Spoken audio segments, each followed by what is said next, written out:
지난 주일 은혜 말씀을 전해주신 저희 목사님께 원로 목사님께 감사드리고 그리고 또 저를 위해서 기도해 주시고 또 여러 모습으로 또 귀한 사랑을 베풀어 주신 우리 성도님들께 감사를 드립니다.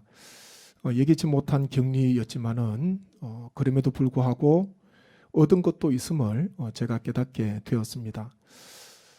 만약 확진을 알지 못했다면 돌아오는 주일날 또 우리 성도님들 만나 뵙고 악수도 하고 또 담소도 나누고 설교하면서 좋지 못한 영향을 끼칠 수도 있었겠다 그런 생각을 했는데 또 격리를 통해서 차단이 된 것도 감사하고요.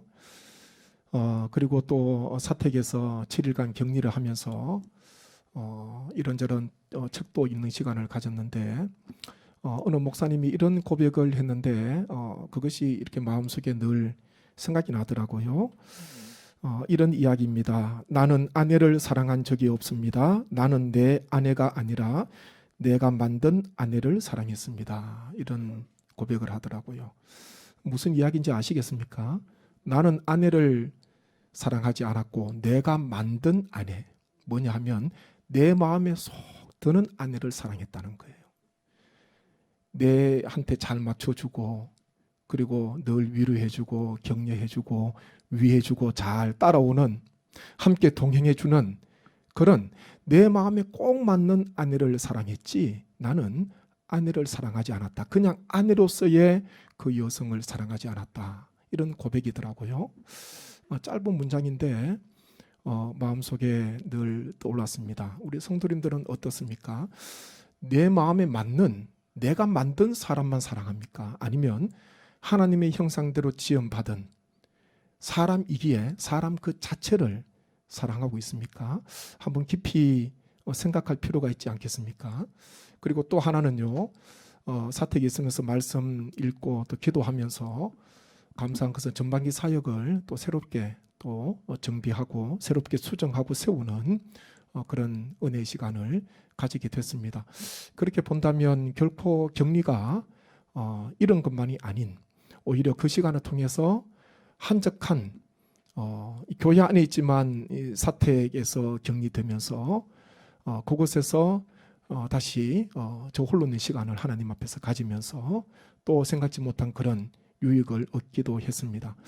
우리가 인생을 살아가다 보면은 생각지 못한 쉼표를 만날 때가 있습니다. 쉼표가 없으면 좋겠는데 쉼없이 달려가면 좋겠는데 쉼표를 만날 때가 있지요. 그런데 이 쉼표도 잘 쉬게 되면 여기서 잘 쉰다는 것은 하나님과 관계없는 쉼이 아니라 하나님 안에서 말씀과 기도 안에서 예수 그리스도 안에서 성령님 안에서 쉼표를 가지게 되면은 그 쉼을 통하여서 생각지 못한 유익을 얻을 때가 있는 것입니다. 그렇게 본다면 쉼표라고 잠시 쉰다고 결코 나쁜 것이 아님을 우리가 알지 않습니까? 우리 성도님 그리고 이 시간에도 예배 병상에서 가정에서 예배 드리시는 우리 성도님들 한 주간 어떤 삶을 사셨습니까? 우리가 인생을 살아가다 보면은 예상된 그리고 준비하고 계획된 일들을 만나기도 하지만 전혀 예기치 못한 일들을 만나기도 합니다. 마치 운전하면서 예기치 못한 접촉사고를 만나듯이 전혀 예상치 못한 일들을 만나기도 하는데 그것 또한 하나님 안에 있다면 그것 또한 나에게 유익이 되는 시간이라는 것을 우리는 생각을 하셔야 되는 것입니다. 오늘 말씀으로 돌아가게 되면은 룻은 아침부터 저녁까지 이삭을 줍잖아요.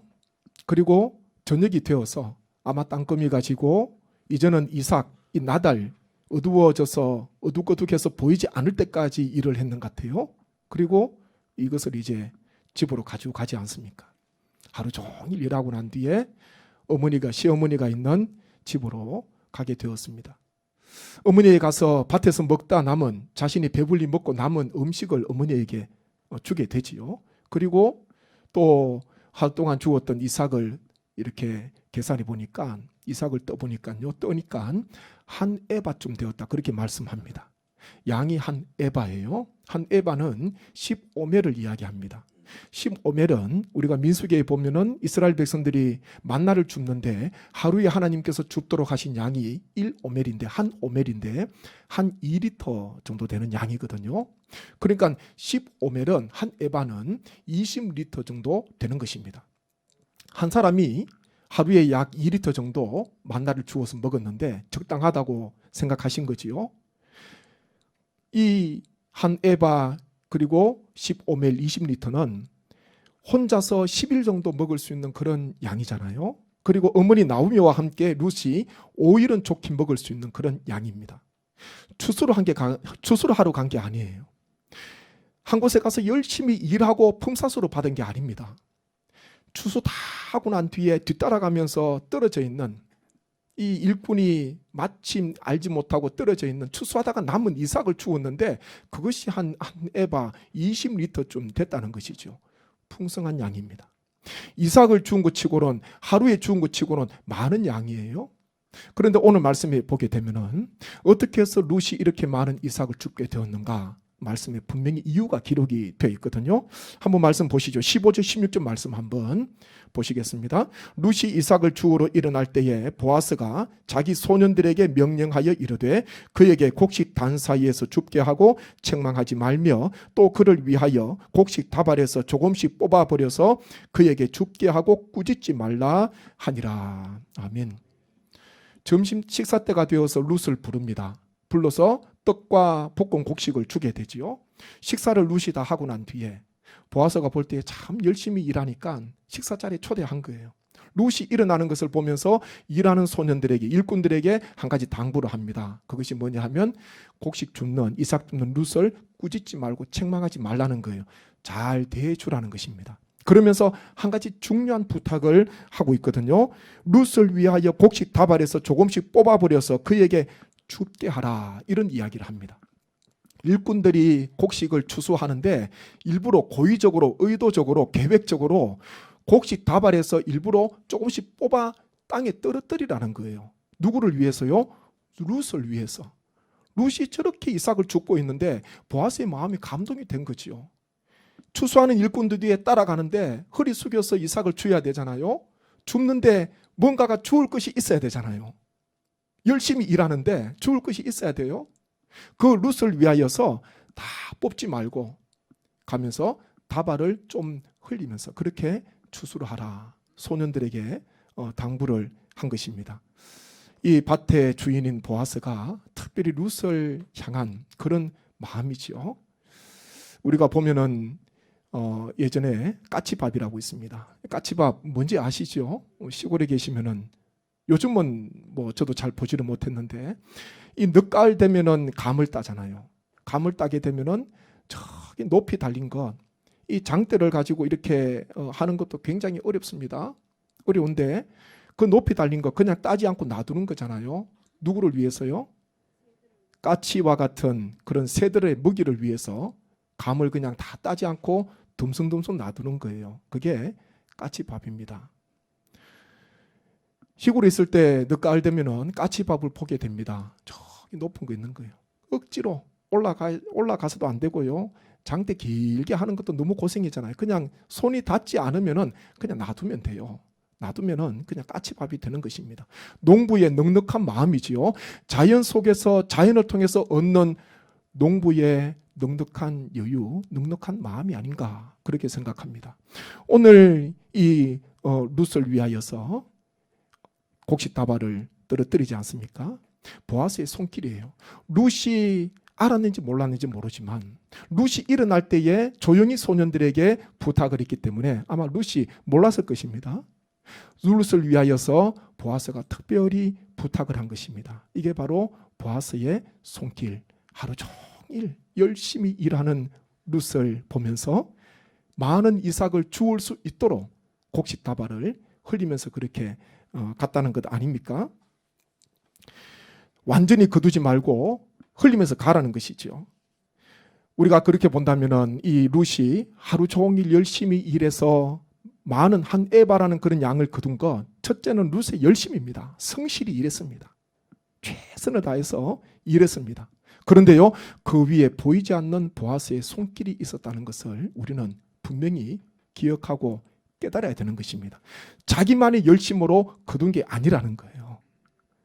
보아스의 손길, 보아스의 호의, 보아스의 친절이 그 이삭 줍는 룻에게 임하였기 때문에 그런 풍성한 열매를 거두게 된 것입니다. 우리 성도의 삶은 어떻습니까? 우리의 삶은요, 내 열심으로만 사는 게 아니에요. 나의 열심으로만 사는 게 아닙니다. 하나님께서 베풀어 주시는 은혜로 살아야 되고요, 하나님께서 베풀어 주시는 하나님의 손길로 우리는 살아가야 되는 것입니다. 그것이 바로 성도의 삶이지요. 악착같은 그런 마음으로 열심히 일하고 열심히 수고하는 것, 그것도 필요하지만 우리는 언제나요, 하나님의 은혜를 구해야 됩니다.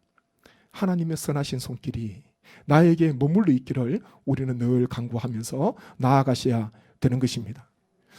이삭을 생각하니까 아브라함이 100세에 얻은 이 독자 이삭이 생각나지 않습니까? 이삭도요, 하나님의 은혜를 입었습니다. 한 해에 100배의 수확을 거두었는데 말씀에 보면 여호와께서 복을 주셨기 때문이다, 그렇게 말씀하거든요. 한번 말씀 보시죠. 창세기 26장 12절 13절 말씀 같이 읽겠습니다. 이삭이 그 땅에서 농사하여 그 해에 100배나 얻었고 여호와께서 복을 주심으로 그 사람이 창대하고 왕성하여 마침내 거부가 되어. 아멘. 이게 말씀해 보니까요, 이삭이 그 땅에서 농사하여 그 해 100배나 얻었는데 이유가 무엇입니까? 여호와께서 복을 주셨기 때문이다, 그렇게 말씀합니다. 한번 같이 하시겠습니다. 여호와께서 복을 주셨습니다. 이 말씀에서 말씀을 한번 띄워주십시오. 띄워주시고, 이 말씀에서 여호와께서 복을 주심으로 이 말씀을 빼더라도 문맥은 전혀 이상 없습니다. 한번 빼고 한번 같이 읽어보시오. 이삭이 그 땅에서 농사하여 그 해에 100배나 얻었고 그 사람이 창대하고 왕성하여 마침내 거부가 되어. 아멘. 이게 보니까요, 이 여호와께서 복을 주심으로 이 말씀이 삭제되고 빠지더라도 전혀 문맥에는 이상이 없습니다. 그런데 안타까운 것은 무엇입니까? 이삭 자신의 힘으로 했다는 그 느낌을 받지 않습니까? 자신의 수고, 자신의 땀으로 얻었다는 것을 우리는 지울 수가 없는 것입니다. 성도에게 있어서 가장 중요한 말씀은 100배 수확을 거두고 거부가 되고 창대케 된 것도 중요하지만 여호와께서 복을 주셨기 때문이다, 여호와께서 나에게 은혜를 주셨기 때문이다, 이 고백이 얼마나 중요한지 모릅니다. 요즘 새벽 기도회 때 성막 제작 말씀을 함께 나누게 되는데 하나님께서 특별히 성막 제작을 위해서 이 버살렐을 지명하여 부르시잖아요. 그리고 버살렐을 동력할 자로 오홀리압을 불러서 세웁니다. 이 버살렐과 오홀리압이 성막을 다 완성할 때까지 여호와께서 모세에게 명령하신 대로 순종합니다. 복종합니다. 오늘 새벽에 말씀을 나누었잖아요. 제사장 의복을 만드는데, 대제사장이 입는 에봇을 만드는데 여러 가지 실을 섞어서 하는데요, 섞어서 짜는데 그게 보니까 금실, 금으로 실을 만듭니다. 그렇게 나와 있거든요. 금을 쳐서 그리고 자르고 그것을 실로 만들었습니다. 얼마나 세공 기술이 뛰어납니까? 그게 쉽겠습니까? 금을 가지고요, 그때에 실을 만들 만큼 아주 재능이 뛰어난 사람이었어요. 그 금실을 가지고 여러 가지 실들을 섞어서 제사장이 입는 겉옷 에봇을 만들었지 않습니까? 재능도 있었고요, 그리고 남이 가지고 있지 않는 달란트를 분명히 가지고 있었습니다. 그런데 가장 중요한 것은 버살렐과 오홀리압이 하나님의 은혜로, 하나님께 주시는 재능으로, 하나님께 주시는 지혜로 만들었다는 것입니다. 그것을 두 사람은 너무나 잘 알고 있었어요. 두 사람을 부르고 난 뒤에 하나님께서 가장 먼저 하신 것은 하나님의 영으로 충만하게 하셨잖아요. 하나님의 영으로 충만하게 하시니까 지혜와 지식과 재주와 총명이 이루어지게 되었다. 그것을 가지고 일을 하게 되었다. 그렇게 말씀하면서 하나님께서 성막을 만들게 하시고 성막을 제작하게 하셨다. 그렇게 말씀합니다. 수개월, 정확하게 얼마 동안 시간이 걸렸는지 모르지만 수개월 동안 성막을 만드는데 두 사람이 책임자로 최선을 다해 헌신했습니다. 그런데 감사한 것은요, 그렇게 성막 만드는 일, 정말 내로라 할 만큼 큰 일을 감당했는데 성막을 다 만들고 난 뒤에요, 그 어느 것도 요구하지 않습니다. 그 어느 것도 요청하지 않아요. 만약 자신의 업적을 생각했다면 모세에게 와서 자신의 수고, 자신들의 수고를, 공로를 이야기하면서 아론과 훌처럼 좋은 자리, 측근에 앉을 수 있는 그런 부탁을 할 수 있지 않겠습니까? 그런데요, 두 사람, 브살렐과 오홀리압은 그런 부탁 전혀 하지 않습니다. 그렇게 수고하고 땀을 흘리고 헌신했는데 그냥 아무 일 없었던 것처럼 그냥 다시 뒤안길로 서는 것이죠. 뒤로 그냥 사라지는 것이죠. 하나님께서 성막 만드는 잠깐 그때를 위해서 하나님께서 자신들을 세워주셨노라, 그것을 생각하면서요, 하나님께서 주신 은혜를 기억하고 하나님께서 주신 귀한 복을 생각하면서 하나님께서 나를 사용해 주셔서 감사합니다, 나를 써주셔서 감사합니다, 그 한 가지 생각하면서요, 이 브살렐과 오홀리압이 헌신을 했다는 것 아닙니까? 그것이 너무 감사한 일이죠. 교만이 언제 찾아옵니까? 우리가 다 경험하시지 않습니까? 큰 어려움 중에 처해 있었을 때에, 여러 가지 큰 감당할 수 없는 고통 중에 처해 있었을 때에 교만이 찾아오지 않습니다. 요나가 언제 겸손하게 됩니까? 물고기 뱃속 깊은 바다 속에 떨어져서 빠져서 큰 물고기 뱃속에 있을 때에, 며칠 동안 그곳에 있을 때에 비로소 하나님의 성전을 바라보게 되는 거예요. 그곳에서 회개를 하게 되는 것 아닙니까? 언제 교만이 찾아옵니까? 큰 일을 이루었을 때에, 큰 업적을 나타냈을 때에, 높이 올라갔을 때에 나도 모르게 교만이라는 머리가 들게 됩니다. 교만이 불쑥 찾아오게 되는 것이죠. 언제나 그것을 경계해야 됩니다. 주의 일을 하시고 어떤 열매를 거두실 때에 좀 전에 말씀을 보셨듯이 여호와께서 복을 주셨기 때문이다, 여호와께서 은혜를 베풀어 주셨기 때문이다, 이 겸손한 고백을 우리는 그때에 비로소 해야 되는 것입니다.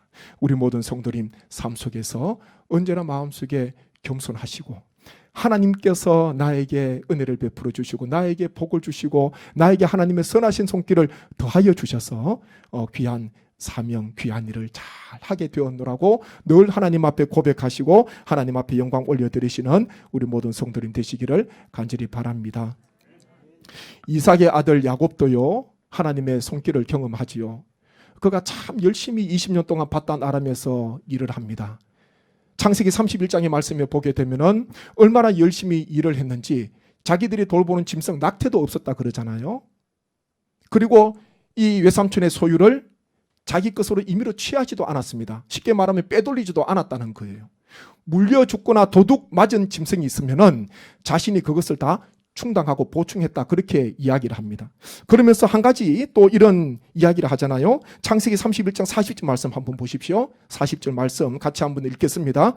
내가 이와 같이 낮에는 더위와 밤에는 추위를 무릅쓰고 눈 붙일 겨를도 없이 지냈나이다. 아멘. 낮에는 더위를 위해서 더위와 싸우면서 밤에는 추위를 무릅쓰고요, 눈 붙일 겨를도 없이 20년을 그곳에서 보냈습니다. 20년을 보냈어요.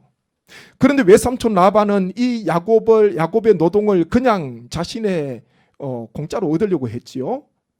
야곱의 수고를 그냥 얻으려고 했습니다. 야곱이 한번 고백을 한번 보시죠. 창세기 31장 41절 42절 말씀입니다. 같이 한번 읽습니다. 내가 외삼촌의 집에 있는 이 20년 동안 외삼촌의 두 딸을 위하여 14년, 외삼촌의 양떼를 위하여 6년을 외삼촌에게 봉사하였거니와 외삼촌께서 내 품삯을 10번이나 바꾸셨으며 우리 아버지의 하나님 아브라함의 하나님 곧 이삭이 경외하는 이가 나와 함께 계시지 아니하셨더라면 외삼촌께서 이제 나를 빈손으로 돌려보내셨으리이다마는 하나님이 내 고난과 내 손의 수고를 보시고 어젯밤에 외삼촌을 책망하셨나이다. 아멘. 그렇게 열심히 일했는데 외삼촌 라반은 10번이나 약속을 바꿨다는 거예요. 약속을 바꾸었습니다. 두 아내를 얻기 위해서, 외삼촌의 두 딸을 얻기 위해서 14년 봉사했지요. 또 품삯으로 또 6년을 봉사하게 되지 않습니까? 그런데 외삼촌은 10번이나 약속을 바꾸었습니다. 주기 싫었던 거예요. 주기 싫었던 거예요. 그렇게 열심히 하는 이 야곱에게. 그런데 하나님께서요, 빈손으로 돌려보내지 아니하십니다. 하나님의 손길이 없었다면 바단 아람을 떠날 때에 고향으로 돌아갈 때 빈손으로 갔겠지만은 하나님께서 돌보십니다. 어떻게 고백합니까? 아버지 이삭이 섬기는 하나님께서 나와 함께 계시지 아니하셨더라면 외삼촌께서 이제 나를 빈손으로 돌려보내셨겠지만은 하나님이 내 고난과 내 손의 수고를 보셨다. 그렇게 고백하고 있습니다. 하나님의 손길이 함께 하셨어요. 야곱이 열심히 수고하고 땀 흘렸습니다. 20년의 모든 수고와 헌신을 하나님께서 보시고 하나님께서 빈손으로 돌아가지 않도록 야곱에게 은혜를 베풀어 주신 것 아닙니까? 우리는요, 하나님의 은혜로 사는 인생입니다. 하나님의 은혜로 우리는 하루하루의 삶을 살아가셔야 됩니다.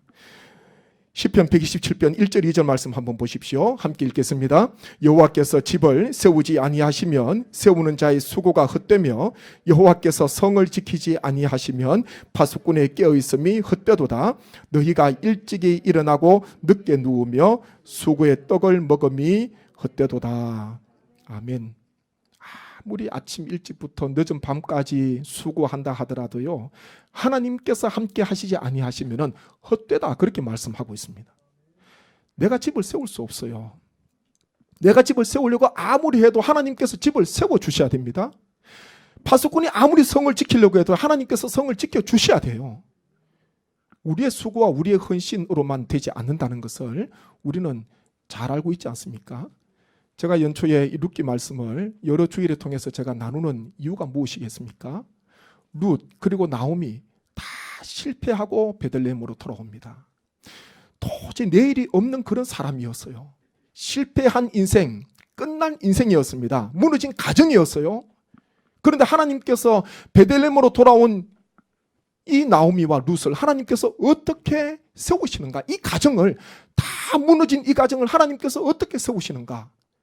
제가 그거 나누려고 지금 말씀 전하는 거예요. 누가 세웁니까? 하나님께서 세우셨잖아요. 하나님께서 세웠습니다.